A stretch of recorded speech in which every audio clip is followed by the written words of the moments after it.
You're listening to the SmackDown RunDown on the AngryMarks Podcast Network.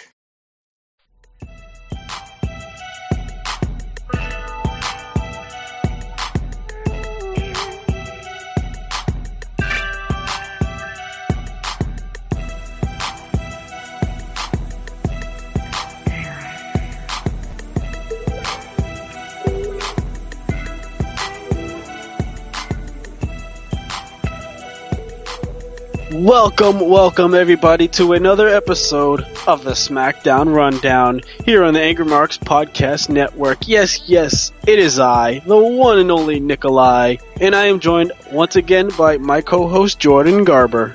Well, I think you should have gave me a better introduction than one and only Jordan Garber as well. How are you guys doing tonight? That is true, the one and only. I am doing well, Jordan. How about you? I am doing okay. Got a little bit of a headache. Off to work for a late shift tonight, but life's life, and I'm ready to talk SmackDown. Oh, well, you got a headache because you're thinking about work. So let's take that off your mind and let's talk about this past week's episode of Friday Night SmackDown. For sure, I'm ready to go. First off, I, of course, have to throw in this little, this little reminder. Apologies to not having a show last week, scheduling conflicts, yada yada, the same deal anyways. SmackDown, this is the second one following Survivor Series, and I didn't really get to talk to you about this last week, following Survivor Series, but what did you think? How do you think, the storylines, how do you think WWE is now that the Authority is out of the picture? I kind of like it. It's kind of like those new things where you look at, it's like a new chapter, it's a new era in wrestling, kind of. Obviously, you're going to see them back in the next year. Obviously, they obviously want some time off or whatever. But, pretty much, I like the special guest. It was kind of cool seeing Santino back. He's a good guy. And overall, it's just kind of cool. I think it's something that if there's not an adjustment to it, it's going to get boring quickly. But, I pretty much, it's going to be interesting to see. It's going to be unpredictable, which I enjoy. And what about the whole Raw guest GM thing? We don't know who that is yet, so. What if it's Hornswoggle again? They've gone back to the rotating guest host or guest general managers or man in charge, as I put it. And I think it's okay. They've gone back to rotating. I mean, the whole anonymous general manager is just complete ass. And the lack of continuity, we already figured out it was Hornswoggle, and I guess they wanted to ignore that, and they want us to forget about it too, even though that'll never happen. But having Santino in charge on SmackDown was a nice change. Well, it's ridiculous how they have this whole good anonymous general manager. This is back in 2011, where they have this good anonymous general manager segment. Some people didn't like it. I thought it was entertaining. And then they just they screw it up by finding out that it was Hornswoggle. It's like, that's ridiculous. You know what I mean? Why would they do that? They just ruined the complete storyline of it. Yeah, they could have completely done without that, and it didn't need to be done, that whole Hornswoggle reveal, but they just wanted some, I guess, shock value for that Raw 1000 or whatever it was. I think it was that episode.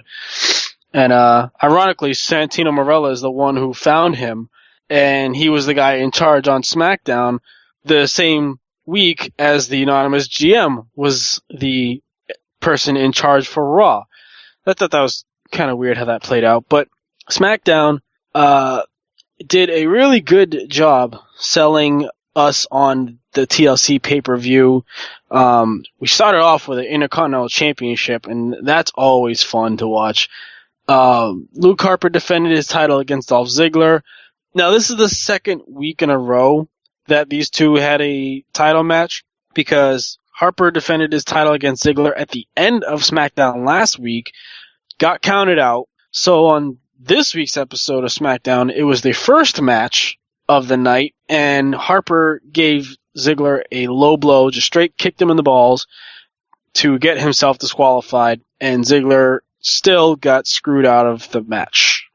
What did you think of this?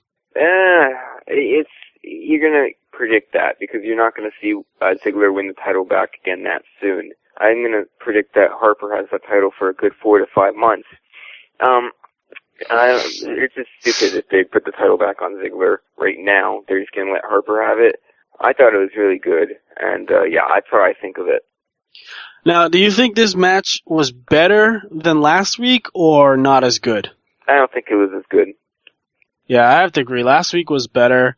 I really enjoyed it, even though it was a count-out win. It was a hard-fought victory for Ziggler. This time, Harper just got the cheap way out with a low blow.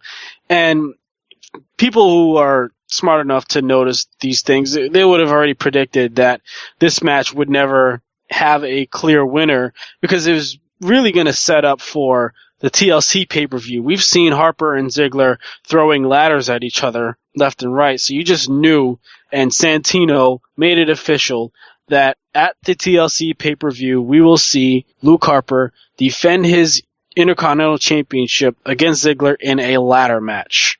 And I am happy about that. That's going to be a good match to see. Hopefully I enjoy it, and hopefully we see a return at TLC, and we see the return of everyone's favorite diva, Jillian. Just kidding. That would be awful. But that would be kind of cool to see Jillian back in WWE.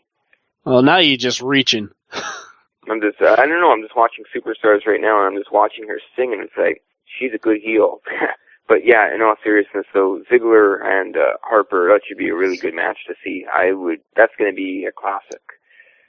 Now, we had what the announcers are calling the remnants of the Authority, that being Seth Rollins, Kane, now Big Show, along with J&J Security.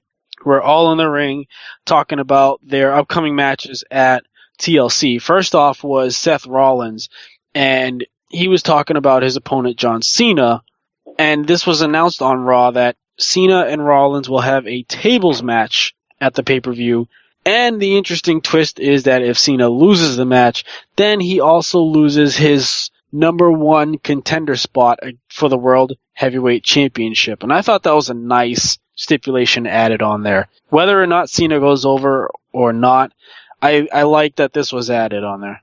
Well, he's already won the title 32,000 times, so I guess if he loses the number one contender spot, they're going to make him not worry about it for another 2 months, then he'll be on a title run again. So the stipulation, it sounds intense, but you know for a fact, somewhere in the near future, again, John Cena is going to receive another title shot. That's just John Cena. He's deserved to reach that rank, and that's what's going to happen. Exactly. And, I would have loved, I wouldn't mind, because I'm not a hater of John Cena. I don't hate him. It's well documented. I don't care if he's been 15-time world champion, just one shy of Ric Flair, because we all know he's going to tie him and then eventually surpass him.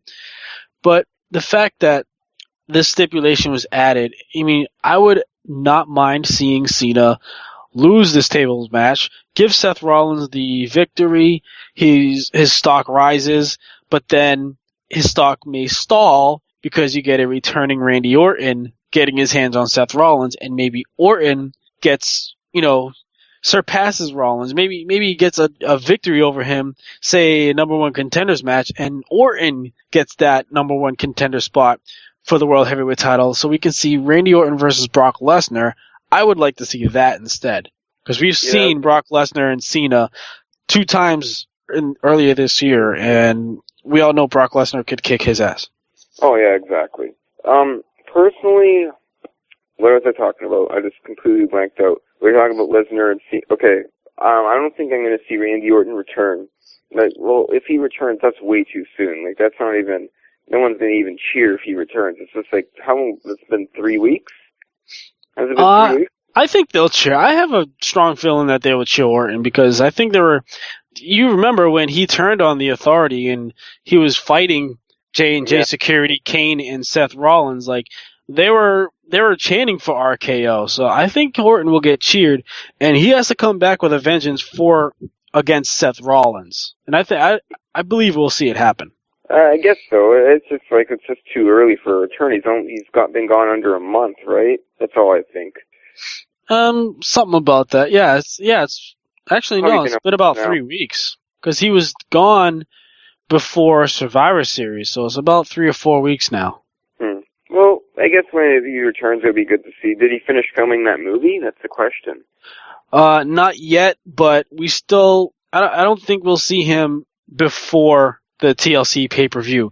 Maybe he'll be at the pay-per-view on December 14th. I mean, that's only a week away. But, he could show up at the pay-per-view or even the night after. We still have the whole month of December to go. And then you got a whole month of January before the Royal Rumble. So there's plenty of time to bring Orton back and have a little feud with Seth Rollins before the Royal Rumble. Yeah, that would be good to see. A question for you, Nickolye, is when are we going to see Seth Rollins cash in his Money in the Bank?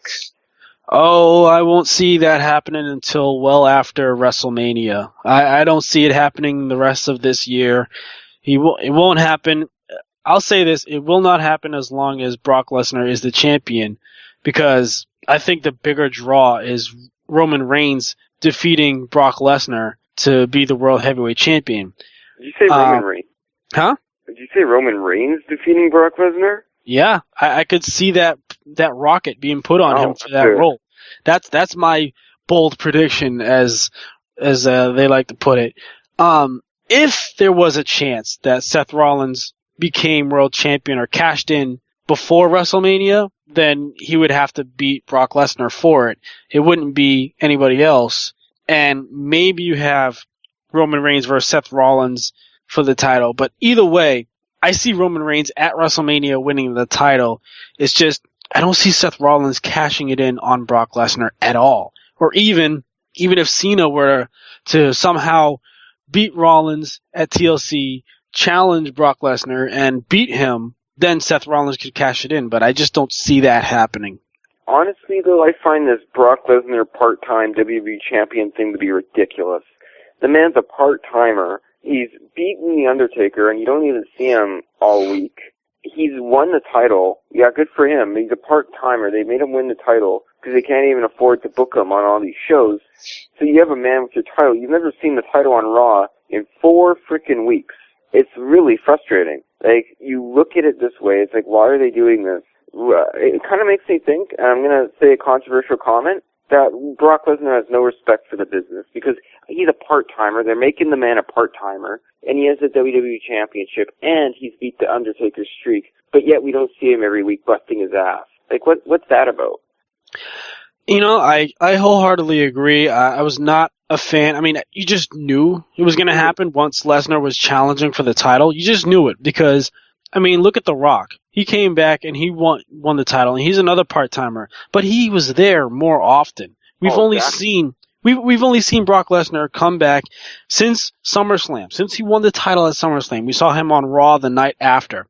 Then we didn't see him until Night of Champions the month later, and then we haven't seen him at all since. Now, he was supposed to be scheduled for the Raw Slammies this Monday, but they took that off, so he's not going to be seen there. Maybe he'll be on the Raw the week after TLC, but there's still no guarantee we're going to see him. And this is just stupid to the fact that we have a lack of WWE World Heavyweight Champion on television. And I'm going to say, we've seen this both sides. Like Seth Rollins, he's a guy who's said it's bullshit that there is no championship or champion on television, that we don't see him, so it's being forgotten. Then you got Paul Heyman on the flip side saying Brock Lesnar is an attraction, so he should only be seen once in a while, just like WrestleMania is once in a while, just like the Royal Rumble is once in a while. And I can see Paul Heyman's point because he is great with twisting words, but it's still the fact of you have a championship, you should defend it. Oh, well, no, you should see your champion on wrestling television. How would you feel if we watched the AWA and we saw Vern Gagne win the title, and we say, oh, well, he's only an attraction, we'll only have him No, they don't do that. Here's the thing I'm going to think about Brock Lesnar. He used to be a great wrestler. He used to love this business. But right now, I don't think he gives a shit about the business. I don't think he has the passion for the business anymore, because he wouldn't be charging this amount. He would be doing it because he loves it. I think the real problem is that he went to the WWE because he couldn't continue to make it at the level at the UFC and then make it to pro football. This is why he's in the WWE, and I think he's miserable. I think, honestly, in his personal life, he's miserable because he doesn't know what he loves anymore. Now, I'm shooting on Brock Lesnar, but I'm just trying to make my point heard, my case heard. You should see your champion on TV every single week, at least. Like, that's nuts. That is nuts what they're doing with them. But at least if there's not every week, then it should be every month.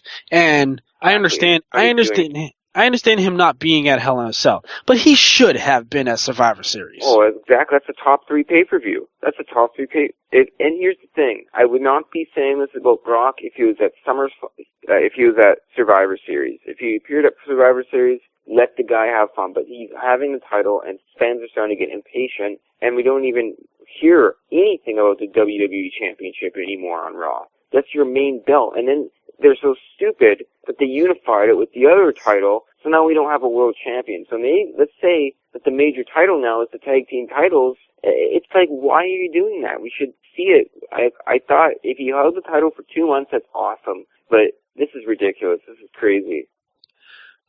Now that I think about it, do you realize that every single champion in WWE is a heel? Are they? Yeah. Brock Lesnar, major heel. Luke Harper, heel. Rusev, heel. The Miz and Mizdow, heels. And then you got Nikki Bella. Comedy heels. Well, still. Then you got Nikki Bella, heel Divas champion. And that's kind of weird, too, how Brie turned heel. Man, everything, all these crazy heel turns. And here's the question. When are we going to see another Big Show face turn? Probably in 2 months. So Exactly. And speaking of Big Show, getting back on track, he was the next guy to talk about his match at Survivor Series. At TLC, excuse me. And get this. Big Show versus Eric Rowan is a stairs match. That's ridiculous. I tweeted that. Of course, you can follow me on Twitter at Jordan J. Garber. I tweeted that. What in the hell is a stairs match? What is that? I don't know what that is, but I guess they're throwing stairs in the ring where you can just have a no disqualification match and use the stairs. I don't get it, but I'm assuming that just like the chairs match, which Kane and Ryback will be having at the pay-per-view, only those particular items will be legal in the match. That's what I can remember from the past. In chairs matches, only the chair is legal. Like if you used a championship to the head or hit someone with a sledgehammer or a bat or a kendo stick, it's a disqualification. But you use the chair, it's legal. So I'm assuming if they use the stairs, then that's legal too. That makes sense, I guess. It's just everything's changed. Like, you look at wrestling, professional wrestling in general, to 10 years ago, and you look at professional wrestling to now, it's like so different, and it's kind of sad. Yeah, and now they're trying to push naming this pay-per-view, and I don't think they're going to make it official, but for the sake of the stipulations, they're calling it tables, ladders, chairs, and stairs. Oh my, what is this? Like, are we reading a Dr. Seuss book? Like, crazy. Tables, ladders, chairs, and stairs. Stairs and chairs are everywhere. Shut up. Come on. It's crazy. But, yeah, I don't know. I'm kind of, I don't know if anyone is listening of important figures, but, Brock Lesnar winning, I just disagree with that. It's just not fair to the business where we get to see a champion every time, every week. That's what I'm saying. Wrestling's changed a lot. Mm-hmm. Well, let's talk about another change. And this is a change of character, and a new stable has arrived, and that is The New Day. Xavier Woods, Kofi Kingston, and Big E, now part of a stable called The New Day, wearing all baby blue attire, and I don't know if they're just preachers or if they just like speaking the good word, but they've all gotten together. I mean, if you have the WWE app and you've seen like commercial breaks, they're always acting a fool backstage or doing some sort of silly antics, and you know they're always hanging out. So I mean, hey, if you're in good company, why not be in a stable with them, right? How do you feel about The New Day? I like it. I like the theme song. I like what's going on with this stable. It's really interesting. I like the promos that we're leading up to, but I like this whole New Day thing. And obviously why they're doing this is because it's a PG audience, and they want kids to be inspired that every day, and I guess that's probably it. They want to inspire people, which is awesome. That should be good, because a lot of kids watching wrestling look up to these wrestlers as role models, and it's good to see this stable. I think they could be good role models. Big E's voice, I don't know what he sounds like. He sounds like, I don't know, he sounds like some crazy American politician from the 1950s, but I don't know what's up with his voice, but he sounds pretty mean, so But except for that, Xavier Woods and Kofi Kingston, man, they're great athletes. So is Big E. It should be a good stable to see, and they're passing along a positive message, which is great. Yeah, I like it. I like the positivity that they carry. I mean, unfortunately, it doesn't look like the crowd is quite catching on. But I mean, I like it. They just need more time to develop the characters, and the crowd already likes Kofi Kingston. They like Big E. They're fond of Xavier Woods. They just need something, and now it looks like they have a real feud already going on, and that's Gold and Stardust, where they're pretty much saying darkness falls on the new day. And they talk about, their positive message means nothing to them, and they all they see is abyss of darkness and a black hole where the night never ends. I mean, I think this would be a good boost for the new day when you have a veteran like Goldust as your feuding opponent, and then you got Stardust, Cody Rhodes, who's phenomenal in the ring and has really come into the Stardust character. Yeah, exactly, and it's good that we got them into a feud, and I don't know. My question is to you: is how long are we going to see the New Day for? Well, we'll see them probably for maybe 4 or 5 months before Big E goes back heel or something like that, turns on him. These things always tend to happen. That's always going to happen.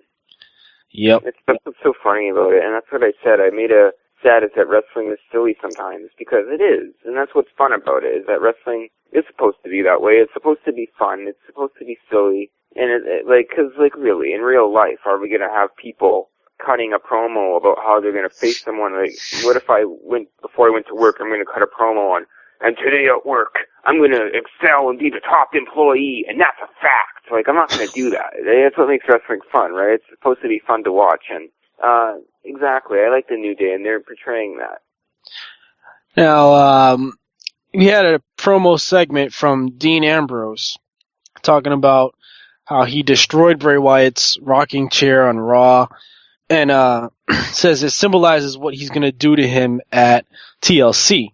And he was supposed to fight Rusev, but Lana said that wasn't going to happen.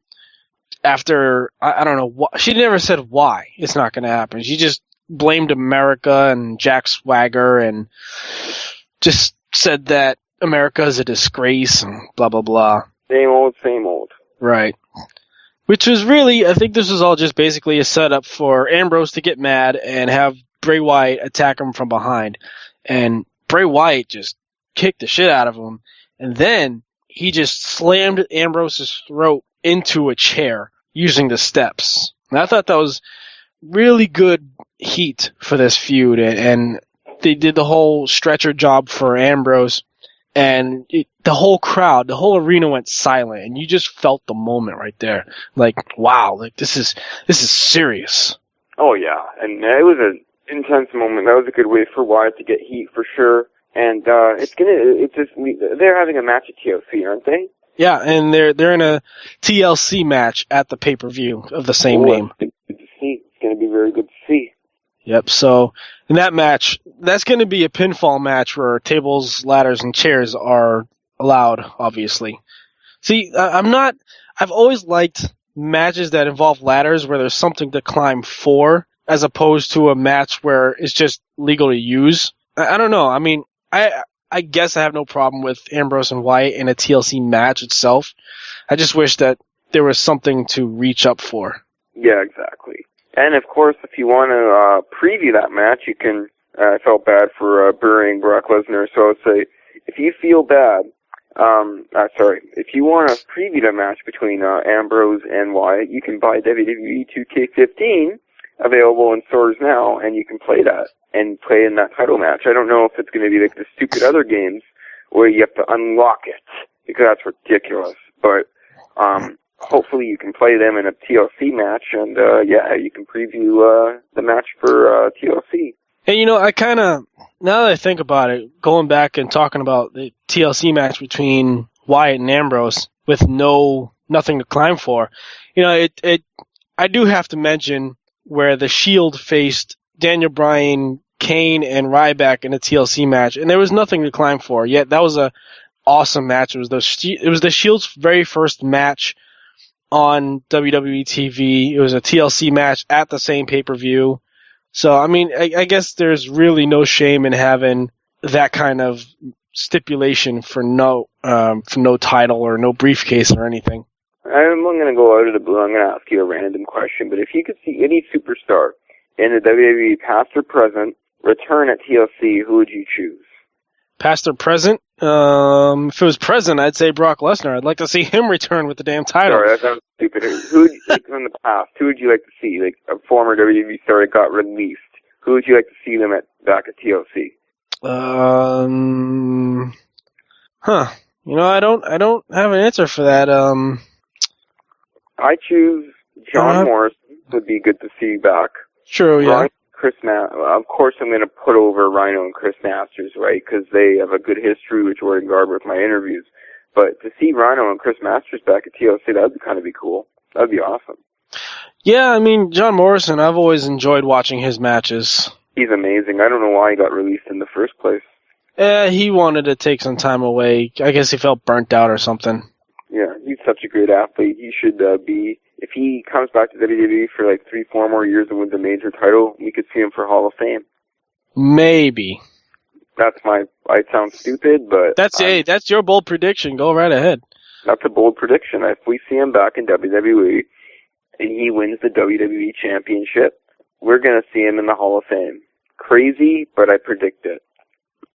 You can call that one of Garber's crazy predictions. That should be a new segment. I don't even know if I mean it, but that's one of my crazy predictions for sure. Well, there you go. All right. Next that happened on SmackDown, we saw The Miz take on Jey Uso in one-on-one competition. Now, this feud definitely has a lot of layers to it. Now, Jimmy and Jey Uso won Tag Team Turmoil match on Raw to become the number one contenders for the tag team titles. Great, right? Yeah. Well, here's another little interesting twist. The Miz approached Naomi backstage and said that in her music video she had some, quote, impressive twerking. Yeah. So he offered her to a producer or an agency, whatever.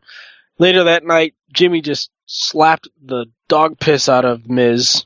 Then on Main Event this past Tuesday on the WWE Network, Jimmy took on The Miz, and before the match, Miz insinuated that he can do more for Naomi's career than Jimmy can. Jimmy got the win in that match, getting a little bit of retribution. So here on SmackDown, The Miz gave a little promo saying, what's the matter with Jimmy? Is it insecurities? Is it jealousy? I'm trying to help his wife with an agency that made Kate Upton, Selena Gomez, and Kim Kardashian. And then he threw out the line that the agent said that Naomi had a voluptuous body and that she's hot. And of course, that set it off. Jimmy had none of it, came out, wanted to kick his ass, but got held back, and eventually he got ejected from ringside because of being a hothead, and unfortunately that left Jay all alone, and he got beat by The Miz in the match. Classic thing to do with your partner is when you're with marriage or girlfriend or fiance or whatever, and there's another wrestler that's saying stuff about her and approaching her. Perfect way to get heat. It's an easy way to get heat to get the audience mad, but it's a good way, and I'm gonna like to see where this feud goes. Personally, I don't find Naomi that hot. I'm just gonna say that right there. I don't find her attractive. I honestly don't find her hot, but I find Cameron hotter. But yeah, just point being, so is it's a perfect way to get heat, and it's gonna be a short feud, but it'll be a good feud. Yeah, and I mean the Usos. They've been hotter than they have been ever before. This is easily their best year in WWE. They're already been tag team champions earlier this year, and they held the titles for about 5 or 6 months. I forget which one it was. And they've been having excellent match after match after match.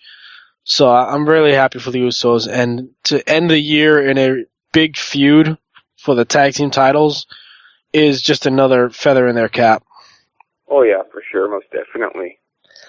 Now, before we move on, I have to get this off my chest. I really, really not only dislike The Miz and this character, excuse me, but why is he holding both tag team titles and reducing Mizdow to holding the toy ones? Why? Why can't Damien Sandow hold his first WWE title in his own hands? Why does he have to carry the toy ones? The tag team titles fit the characters perfectly. You have The Miz with his tag team title belt, and then you have the stunt double with his title belt. The Miz does not need to carry both because he is not one team. He is one man. What's that? Talk about an egomaniac. Exactly. I mean, he is not a team. He is not the team. He is one man. And it's The Miz and Damien Mizdow as the tag team champions, not The Miz and Mike Mizanin. Exactly. It just pisses me off to no end that Damien Sandow wins his first championship in WWE. He's the one who scored the pinfall, yet they won't let him hold his own championship. And I get the character and everything, but just the fact that he can't hold it himself is just ludicrous. And he's been in WWE for I think it's been 10 years now. The man busts his ass week after week, wins his first championship, and he can't even hold the actual title belt. He has to hold toy title belts after he's busted his ass for all those years to win a title, and then they do this with The Miz. It's ridiculous. What are they doing? That's just a complete slap to the face of any professional in the business. Now, I could understand if it was a United States championship. Sure, give him the title. Yeah, of course. Give him the toy title belt because there's only one United States championship. If it was the Intercontinental Championship, sure, give The Miz the real one and give the stunt double the prop. The tag team titles are not a prop. You have one for one guy and one for the other guy. Why? It's just so ludicrous. Of course, even for the egomaniac Miz, we don't need to see two titles on the Miz. We've already seen that before when he was tag team champion and United States champion at the same time. Hell, that was 3 titles that he had on him at one point. He had the United States title around his waist, the world title on his shoulder, and the WWE tag title on the other shoulder. We don't need to see this many title belts on the Miz. We complained about this when he was going for the United States title. Yeah, it's crazy. It kind of makes me think that outside the ring that The Miz is an egomaniac because I don't know if he's trying to be a heel, but just you don't do that, right? Remember Dan the Beast Severn, who unfortunately I lost communication with in order to get an interview with, but he's had all those titles. Actually, no, I can't lie. Dan Severn's probably the only other guy in the business that did that. Matter of fact, now that you brought that up, you're talking about The Miz outside the ring. If anybody's heard the Talk Is Jericho podcast, Dolph Ziggler was a guest, and he said that The Miz has actually shown bits of his character, just on the daily. So he is an egomaniac outside the ring. Yeah, he's a dick. No, that's welcome to wrestling, though. That's what you're gonna get. Here's another rant I want to go on. Winnipeg guys, Winnipeg wrestlers. Don't get mad at me when I say this. I'm just stating something. I'm not a big star. Neither are most of you. I'm sorry to say that. You don't deserve to have an egotistical, you can't bully other guys, including myself, who busts his ass to do these interviews and put you guys over in the back. Because compared to someone like the Vince McMahons or the Bret Harts, you guys are complete nobodies. You're Winnipeg wrestlers, don't have egos, and I'm not going to speak for any names, but obviously most of them are really cool, but to the few egomaniacs out there, compared to the big stars, you're nothing. So just relax and have fun because wrestling is what it is for me, it is what it is for Nickolye, and it is for what it is for local wrestling unless you get a tryout. Have fun with it. Even if you get a tryout and you don't make it, you don't have the right to be an egotistical jerk. Welcome to wrestling. That's what it's full. That's what I don't like about it, is that it's full of egomaniacs. It's even happened to me before, too, is after I interviewed Chris Masters and Rhino. I was a dick. I took it so seriously, I took it to my head. But at least I'm more humble now. That's what more people in this business need to be, is humble, because really, it's really annoying that the politics that go on and how cocky people can be. It's crazy. That was my rant today. Now that Jordan and myself had gotten our rants out of the way, let's get back to SmackDown. And the next match we saw was a Divas match. Brie Bella versus Naomi. And also backstage we saw on SmackDown, Naomi had a bouquet of flowers sent to her. She thought it was Jimmy, and it wasn't. It was from The Miz, saying apologies from The Miz. So I just wanted to throw that out there. Naomi got the win over Brie Bella. AJ Lee was on commentary, and Nikki was at ringside, just sitting on the steps, facing AJ, kind of taunting her that she has the title. And Nikki tried to get on the apron. AJ pulled her off of it. Naomi got the win over Brie. And yeah, that was it. AJ Lee gets a little bit of retribution over the Bella Twins. So good to see that feud still going on. Oh yeah, I like that. And that's a good feud to see going on as well. I really enjoy watching that. Now the thing is that's confusing with this is the Bella Twins. We know Nikki's the heel, but Brie was the sympathetic babyface, but now she's all of a sudden just has no problem being at Nikki's side. Yet, she's not exactly a heel, but she acts like a face, yet she's still associated with a heel, and yet the Bella Twins, I've seen instances where they still don't get along. You know, like Nikki will show off to Brie, and Brie will pie face her, or whatever, or Nikki will still yell at Brie, or whatever. It's funny, though, because on the app during Raw, Brie said that she and Nikki are together again. They're the Bella Twins again. The Authority is no more, so Nikki doesn't have any position of power, so to speak. But yet she says that she forgives her, but she'll never forget what she did. So I think they're still trying to tell us that they're not exactly on the same page, but they're together. Hey, you know, I can kind of okay it because they're sisters. Sisters fight. It's family. It's what you do. And I can kind of understand that a little bit. And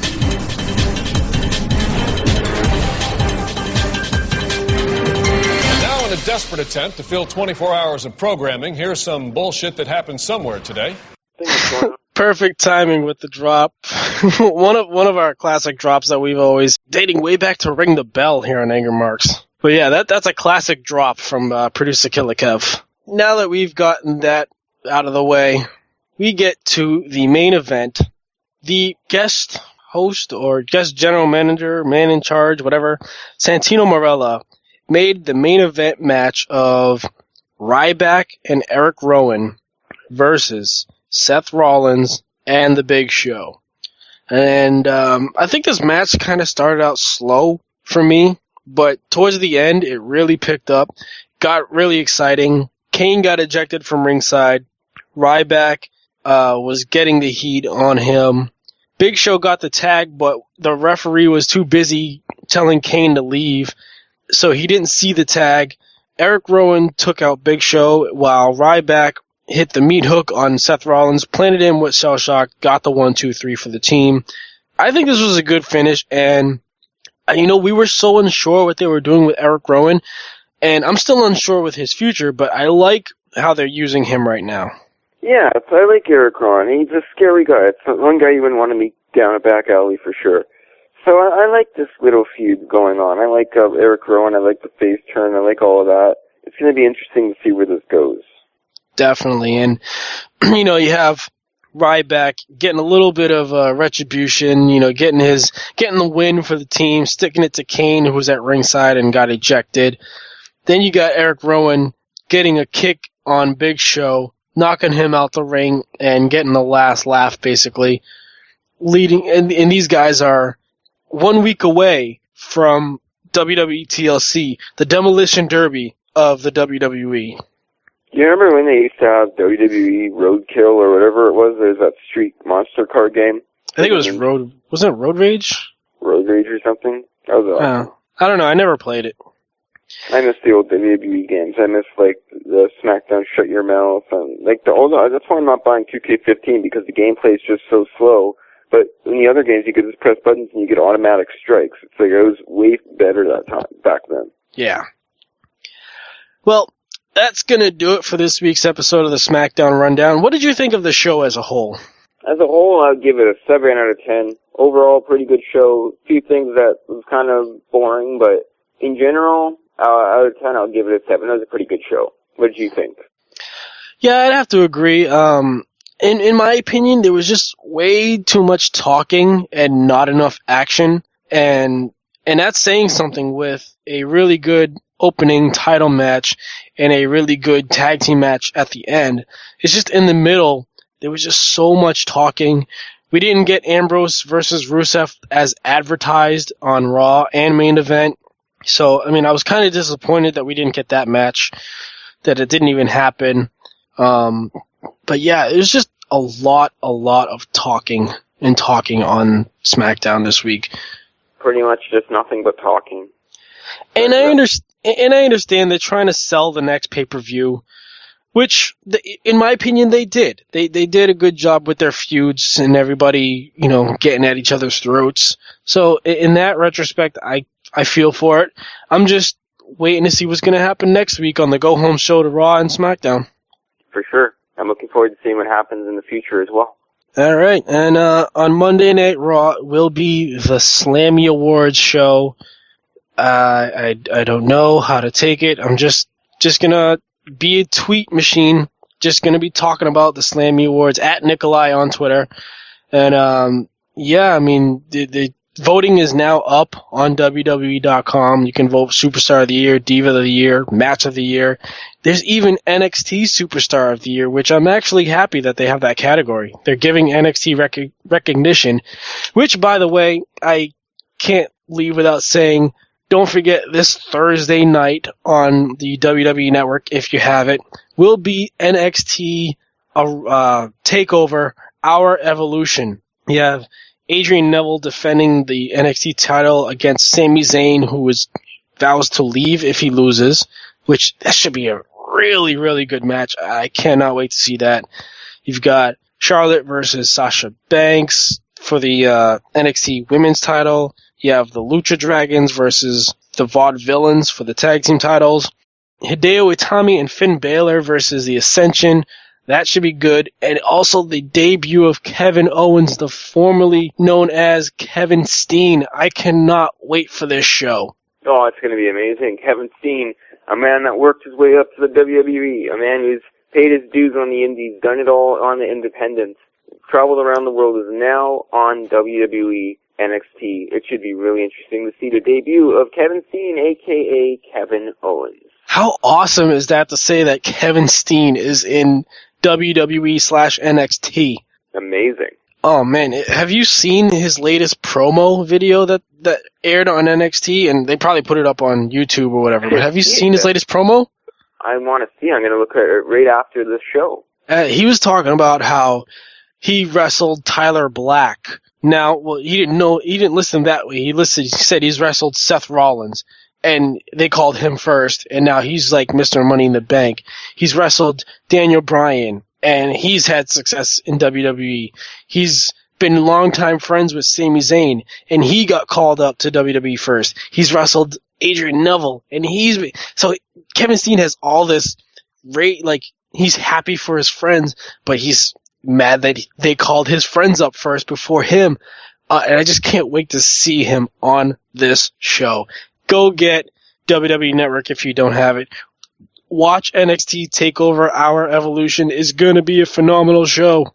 For sure, I'm going to enjoy it. So, with that being said, Jordan Garber, do you have any last words before we close out the show? I love this part, you guys, of course. And I say, of course, follow me on Twitter at Jordan J. Garber. If you want to listen to most, not all, but most of the interviews I've done in the past, you can check that out on WrestlingWorld247.com. JGW, one of the biggest up-and-coming shows in internet wrestling, in my opinion. The ratings are going really well. I have an interview up tomorrow with Deonna Purrazzo. That's going to be awesome as well. She wrestled in TNA for a match against Brooke on TNA One Night Only. She's only 20 years old, I believe, and has a bright future ahead of her, so check that out. Of course, you can listen to the past episodes of JGW on AngryMarks.com, featuring Jason Kincaid, Travis Tyler, Chris Masters, and I think I just did 3. I don't know. Of course, continue to check out episodes of the SmackDown Rundown. And as well, last but not least, I also host Thursday Night AMP with Stevie J, and there's an interview up on there with Len Denton, a.k.a. The Grappler, and of course, tune in next Thursday at 8 p.m. Central Time. And of course, continue to keep posted about Jordan Garber and check out AngryMarks.com.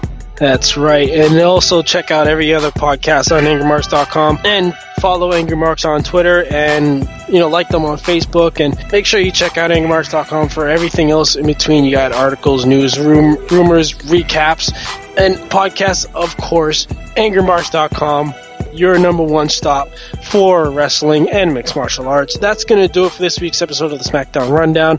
For producer Killer Kev, for my co-host Jordan Garber, this is Nickolye telling you we will see you next time.